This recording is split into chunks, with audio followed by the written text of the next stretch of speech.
Welcome to the weekly show with Dear One. Now you may have heard about this new trend America and Europe are trying to set, de-risking. A big selling point for this business is all about dodging dependency, like avoiding China going, surprise, you've been sanctioned. But let's be real, who's the true champ at cooking up these risks? Yep, you've guessed it, the US. No contest. Now this new buzzword has raised some eyebrows. Chinese ambassador to the United States, Xie Feng, recently had a few choice words about this trend, implying de-risking might be just another name for decoupling. The US used to champion globalization and free trade, encouraging others to open their doors and become part of the world economy. Backpedaling and turning inward would not serve anyone's interests. Recently, the US side has expressed its non-intention to decouple with China, but some are now using another word, de-risking. The two mean no difference, putting the same wine in a different bottle. What and where are the risks? Where are the risks? The Eurasia Group reported that the biggest risk of all was a divided America. Yeah, the US, thanks to its dollar, is essentially looting the world's resources and factories with its worthless printed papers. That's like paying for a Lamborghini with monopoly money. Meanwhile, Uncle Sam has turned inflation into the hot new export, shipping it globally like it's Black Friday merch. It's not just a little hiccup in the economic scene. It's full-blown financial terrorism, already been dished out to 40 countries. It's a twisted game that half the planet's been unwillingly roped into. And while we're talking about games, let's chat about America's favorite one.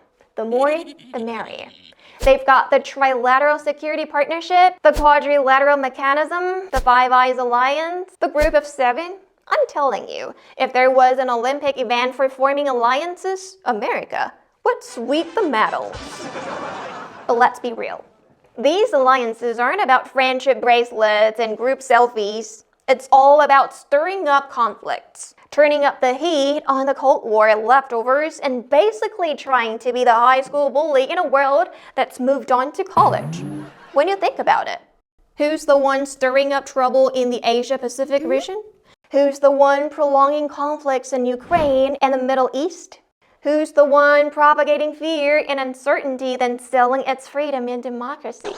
So, while everyone's been told to fear the risk of China, countries around the globe are collectively de-dollarizing and seeking strategic autonomy. In the end, decoupling and de-risking make it seem like you're in control of the economy, like playing SimCity, where you can minimize risk and decouple anything that doesn't agree with you with a few clicks. But here's the reality check. Economies are fragile ecosystems. You tweak one part, and you might just send a ripple effect through the whole thing. It's like Jenga. One wrong move, and everything might just come tumbling down. Perhaps it's time to take a step back and ask ourselves, where's the real risk here? Is it in dependence on others, or in the stubborn insistence on going it alone? That's it for tonight. Just as Henry Kissinger has advised, the US should strike a balance between national and global interests, or America will become isolated. Though it's hard to believe this is advice coming from a centenarian to a group of seasoned politicians.